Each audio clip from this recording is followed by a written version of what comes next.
তোমরা সবাই কেমন আছো বন্ধুরা? আশা করি ভালো আছো। চলে এলাম আরেকটা নতুন ভিডিও, নতুন দিন নিয়ে তোমাদের সঙ্গে শেয়ার করতে। সকালবেলা দেখো অতিথি এসেছিলো, অতিথি এসে নিচে দাঁড়িয়ে মায়ের কোলে আদর খাচ্ছিল আর আমার জন্য অপেক্ষা করছিল কখন যাব। ওর মা দিয়ে চলে গেল, তারপর 2 কাপ চা করলাম। আজকে কিন্তু ছেলে আর আমি খাবো না, আজকে বোনপো আর আমি খাবো, বলতে পারো আমার আরেকটা ছেলে আর আমি খাবো।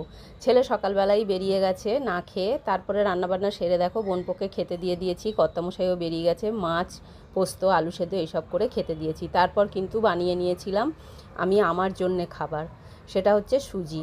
কারণ সোমবারগুলোতে তো আমি ভাত খাই না, আর যেটা নির্জলা করেছি সেদিনে আমি এইসব কিছু খাইনি, ফল মিষ্টি খেয়েছিলাম, তোমরা দেখেছো। আর আজকে কিন্তু করে নিচ্ছি সুজি, এর মধ্যে কিন্তু একটু এলাচও দিয়েছি। এলাচের খোসাটা দিইনি, শুধু দানাগুলো দিয়েছি। ওই দানাগুলো মুখে পড়লে আমার বেশ ভালো লাগে খেতে, হয়তো অনেকেরই ভালো লাগে, কিন্তু আমার কিন্তু খুব ভালো লাগে, তাই দিয়ে দিয়েছি একটুখানি এলাচ। এই দিয়ে সুজিটা বানিয়ে নিয়েছিলাম। আর বানিয়ে নিয়েছিলাম দেখো একটু আলু মরিচ। আলুটা একটু মানে সেদ্ধ করে ঘি দিয়ে ভেজে নিচ্ছি। ঘি কিন্তু খুবই কম দিয়েছি, বেশি ঘি দিইনি। খেতে ভালোবাসি ঘি ঠিক কথা, কিন্তু বেশি দেওয়াটা তো ঠিক না, তাই বেশি দিইনি। একটু গোলমরিচ দিয়ে দিলাম, দিয়ে কিন্তু নাবিয়ে নিয়েছিলাম। নিয়ে ওই আলু গোলমরিচ আর একটু সুজি ওটাই খেয়েছিলাম দুপুরবেলা। আর সেরকম কিছুই খাইনি, বিকেলবেলা কিন্তু যা খাওয়ার খেয়েছিলাম।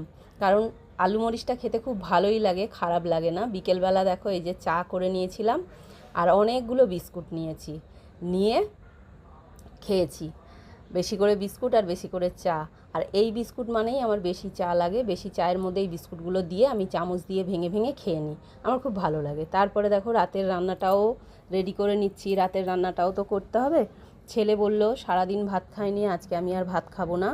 একটা সোমবারও ভাত খায় না, খেলেও নিরামিষ খায়, কিন্তু এই সোমবারটাও ভাত খেলো না, বললো সুযোগ যখন আছে আর খাবো না। তাই রান্নাবান্নার জোগাড় করে নিলাম।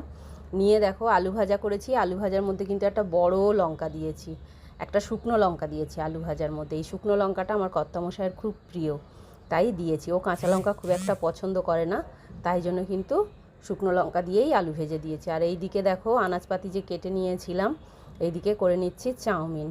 ছেলে বলেছে চাউমিন খাবো, লুচি পরোটা কিছু খাবো না, তাই আমিও চাউমিনই খাবো। এর মধ্যে কিন্তু ক্যাপসিকাম, আলু, সয়াবিন, বরবটি এইসব দিয়েই করছি। আজকে আর গাজর ছিল না, তাই গাজরটা দিইনি। এই চাউমিনটাই করে নিচ্ছি, আমরা রাত্রিরে খেয়ে নেব। নিরামিষে চাউমিন ভালোই লাগে, খারাপ লাগে না। তোমরা কে কে এরম করে খাও অবশ্যই কমেন্টে জানিও। আর আমার ভিডিওগুলো যদি তোমাদের ভালো লেগে থাকে অবশ্যই লাইক শেয়ার কমেন্ট করো। তারপরে দেখো 2টো ডিম সেদ্ধও বসিয়ে দিয়েছি, কারণ কর্তামশাই নিরামিষ খেতে পারে না। সামনের দিন আবার মঙ্গলবার, সেদিনও নিরামিষ, তাই ও ডিম সেদ্ধ দিয়ে দিলাম। আমার শশা কেটে নিচ্ছি, এটা কিন্তু চাউমিন দিয়ে খাবো। এই হলো আজকে আমার সারাদিন বন্ধুরা, তোমরা সবাই ভালো থেকো, দেখা